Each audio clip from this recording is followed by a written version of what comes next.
Ողջույն հարգելի հայրենակիցներ։ Նորից օրակարգ է բերվել Գեղարքունիքի մարզի և Արարատի մարզի գյուղական ամբուլատորիաների օպտիմալացման ծրագիրը։ Բազմիցս խոսել եմ դրա մասին, անգամ ծանր և երկարատև քննարկում է եղել ազգային ժողովում։ Տրվել են մարզպետներին և առողջապահության փոխնախարարին բազմաթիվ հարցեր, որը մնացել են անպատասխան, և այս նախագիծը հետ կանչվեց, իդրաֆտից չգնաց կառավարություն և գնաց փոփոխությունների։ Եվ այսօր արդեն նորից հանրային քննարկմանը իդրաֆտում դրվել է այս նախագիծը,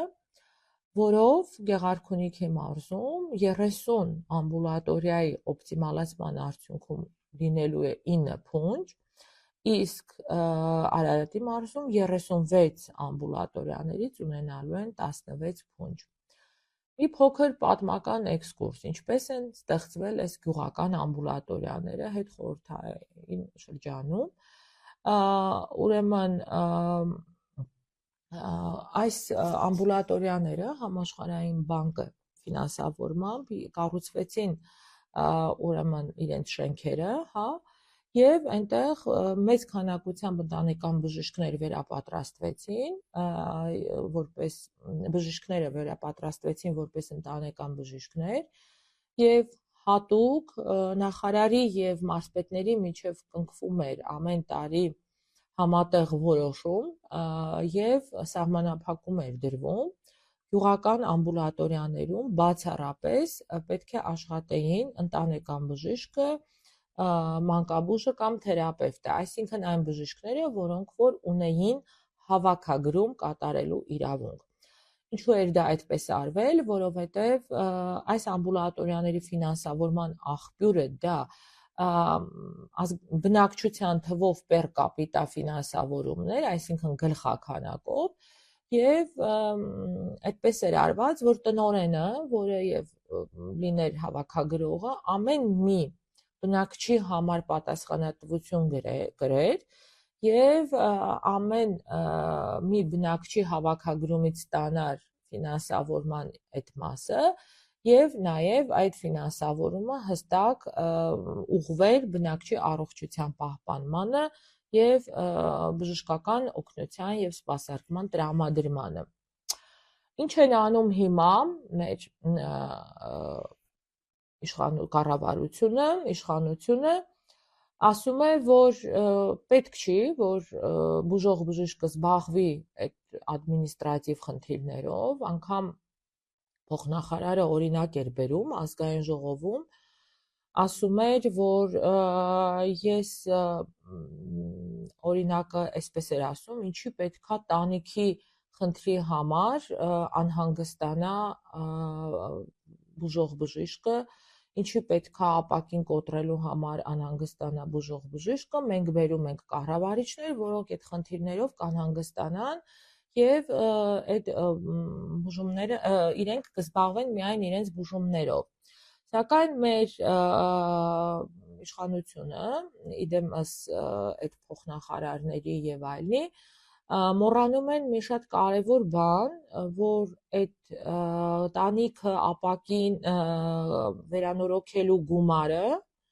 այս գյուղական ամբուլատորիաներում աշխատում է բժիշկը, որովհետև դա բացառապես պեր կապիտա սկզբունքով ֆինանսավորում է,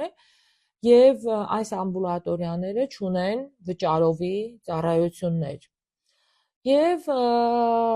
նրանք բացառապես անվճար են սպասարկում բնակչությանը։ Եվ այստեղ մի ուրիշ խնդիր էլ է առաջանում, այս հավաքագրող բժիշկները ամեն մի բնակչի համար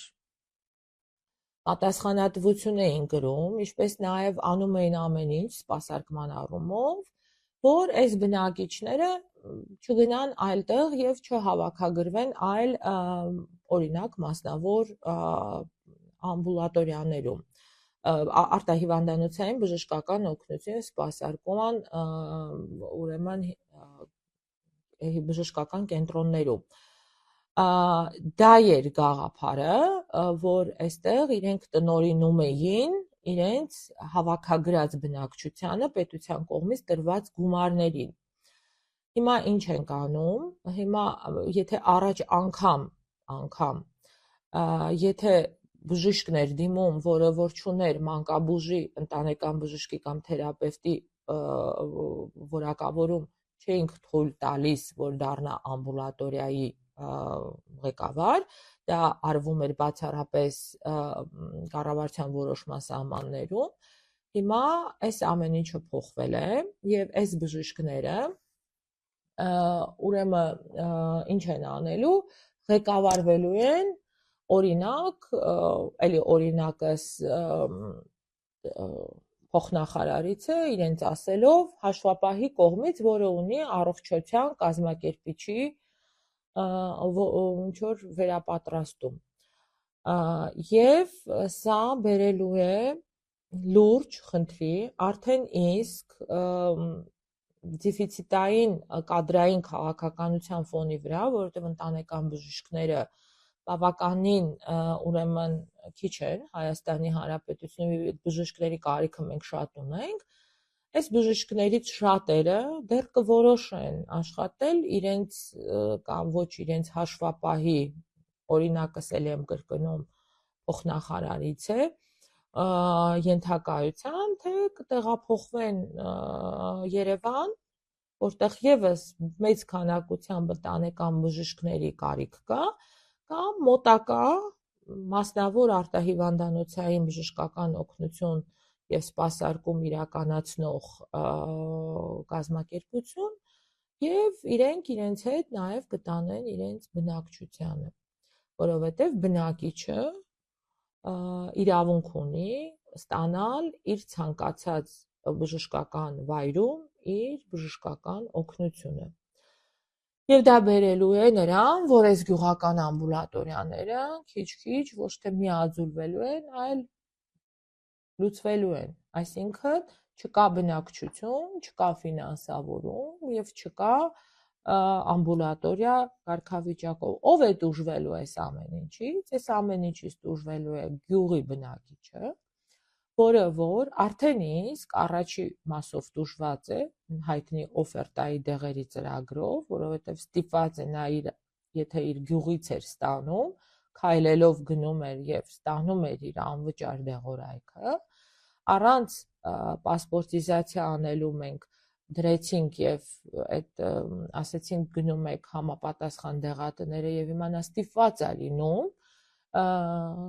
ծախս անել, տրանսպորտային եւ այլն, հասնել շրջկենտրոն եւ այդ ստացվում է, որ այդ կենտրոնում քաղաքում դեղատները հրաժարվում են տալ, որովհետեւ առողջապահության նախարարությունը տապալել է այս բարեփոխումը, այսինքն բարեփոխման 4-5-րդ օրը մեծածախ դեղորայք վաճառող ընկերությունները ավելի թանկ են վաճառում դեղատան վրա դեղը, քան առողջապահության նախարարությունը փոխհատուցում է։ Եվ դրան գումարվելու է, որ բնակիչը այլևս իր բժշկի խաթեր կամ լավ առողջապահություն ստանալու մղումով դուրս է գալու իր գյուղի հավաքագրումից եւ գնալու է մասնավոր բժշկական կենտրոն։ Արարատի տարբերակում, հա, մենք կարող ենք փաստել, որ այնտեղ մասնավոր բժշկական օգնություն սպասարկում իրականացնող կազմակերպություններ կան, որոնք որ բավականին հաջող այլևս հավաքագրում են անում բնակչությանը։ Եվ հաջորդ խնդիրը, որը որ մենք հարցեր էինք ներկայացրել, ազգային ժողովում, դա փոխնախարարից այդպես էլ չստացանք եւ մարզպետից պատասխաններ, որ ցուցանիշներն եք հիմք դրել բարելավելու, որ կատարում եք այս օպտիմալացումը, այսինքն մի բարեփոխում որ կատարվում է, ինքը պետք է ունենա ելքային ցուցանիշներ, այդ ելքային ցուցանիշները գնահատվի բավարար կամ լավ եւ ասել, որ ենք այս ցուցանիշները ենթադրում ենք, որ պետքա բարձրացնենք այսքան անգամ այս բարեփոխման շրջանակներում։ Օրինակ, խոսքս պատվաստման մասինն է։ Մենք ունենք հայտնի դեպքը, հա, պիլոտ կոչվածը, դա Խոյ համայնքի, որտեղ օրինակ պատվաստման ցուցանիշները օպտիմալացումից հետո բավականին իջել էին։ Հիմա հարց ենք տալիս այս մարդկանց, ինչ ֆինանսական բարեփոխումներ եք ունենալու, որովհետև դուք նախատեսում եք, որ բավականին շատ պետքա անեք կրճատումներ, օրինակ ադմինիստրատիվ հատվածը կրճատվելու է, օրինակ բուժքույրերի որոշակի հատվածներ կրճատվելու են աշխատանքից եւ ավելին ասեմ, եթե բնակչությունը որոշի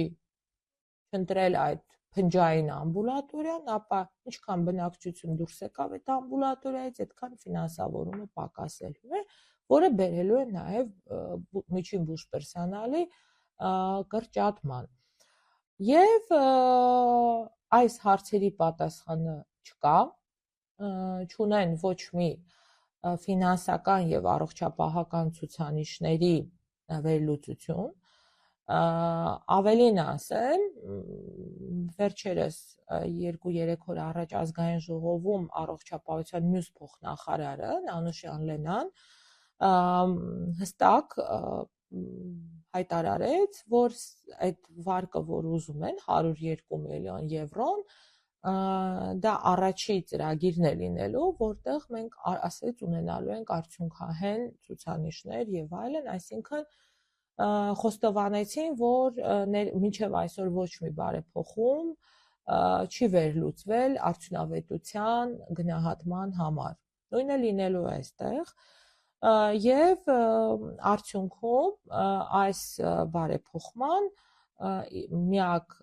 տուժողը լինելու է գյուղի բնակիչը։ Գյուղական ամբուլատորիաների փնջային օպտիմալացումը բերելու է այս ինստիտուտի, ընտանեկան բժշկի ինստիտուտի քայքայմանը, սա վերջի փուլն է մարզային առողջապահության քայքայման, որովհետև դրանից առաջ հիվանդանոցների ենթակայության փոփոխություն արվեց դեպի առողջապահության նախարարության ենթակայություն եւ կարծում եմ շատ շուտով արդեն առաջի, այդպես ասած,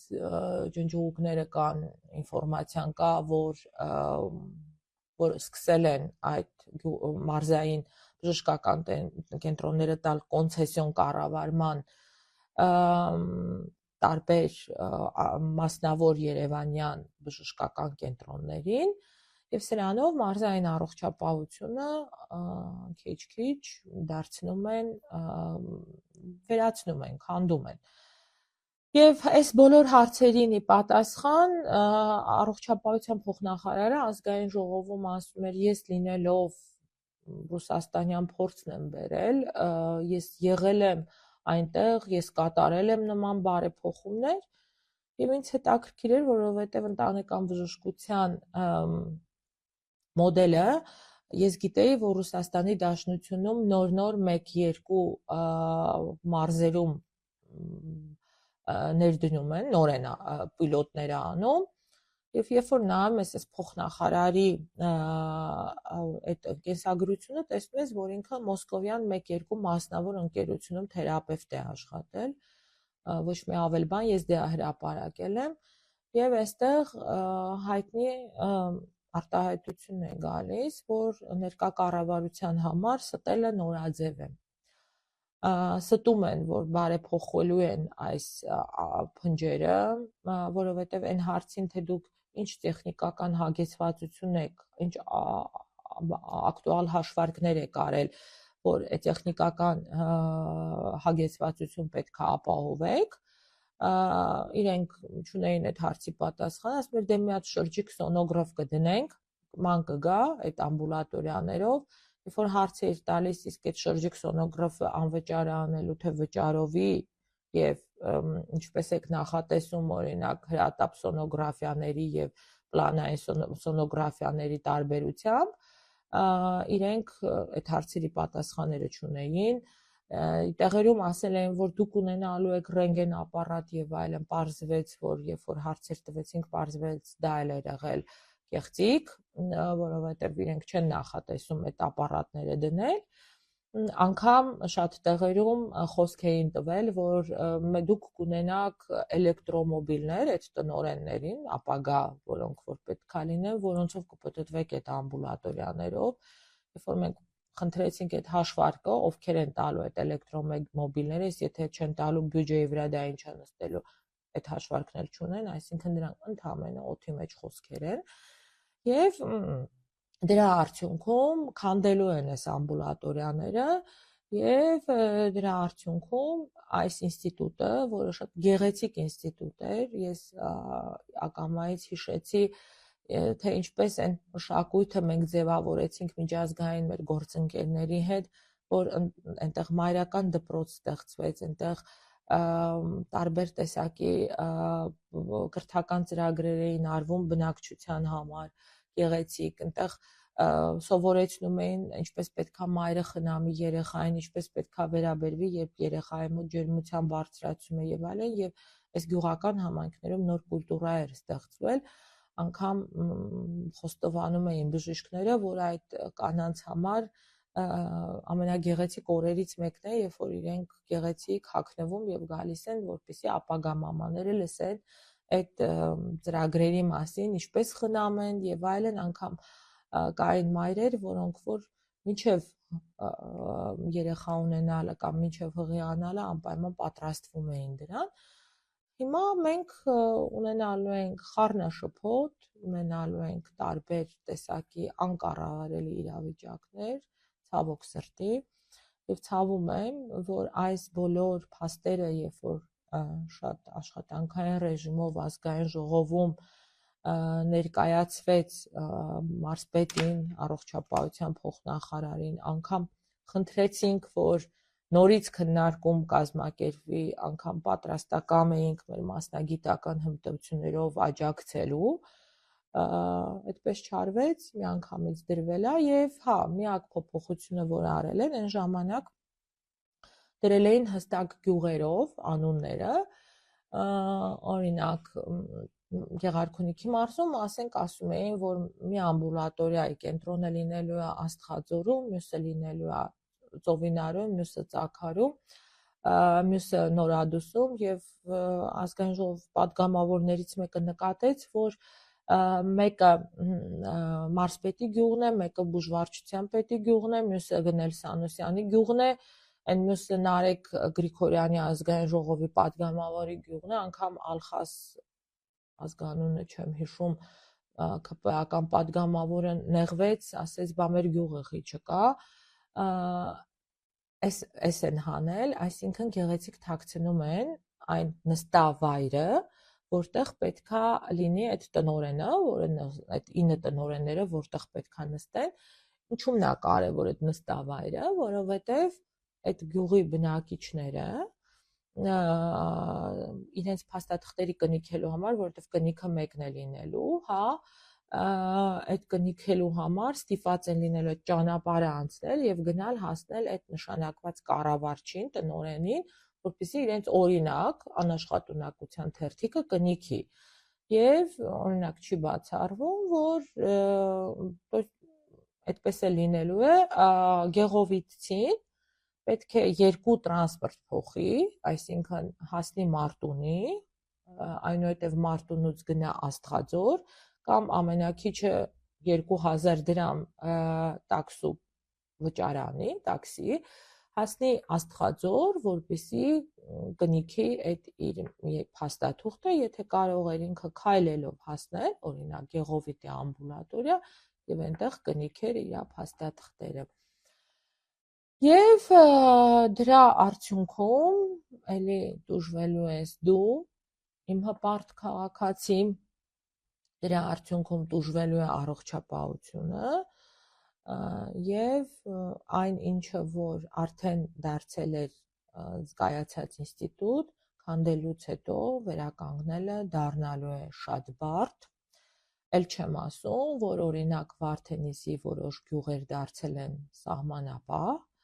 եւ այնտեղ աշխատող օրինակ բազմաթիվ բուժքույրեր կան, որոնք որ ինձ նամակներ են գրում եւ ասում են մեզ այստեղ պահում էր մեր աշխատանքը։ Եթե մենք կկրճատվենք այս օպտիմալացման արդյունքում, ապա մենք այլևս չենք լինի այս տարածքում, մենք մեր անվտանգությունը գնահատելով կտեղափոխվենք եւ այլն։ Այսինքն այդ ինֆրաստրուկտուրաների քանդումը նաեւ բերելու է գյուղական բնակչության միգրացիային։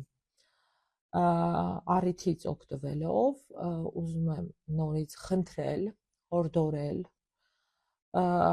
կառավարությանը, իդեմս առողջապահության նախարարին, իդեմս Գեղարքունիքի եւ Արարատի մարզպետներին լավ մտածել, քանի դեռ նախագիծ է, կատարել հստակ հաշվարկներ եւ Հայաստանում վերցնել մաստեր պլան ստեղծել արտահիվանդանոցային բժշկական օգնության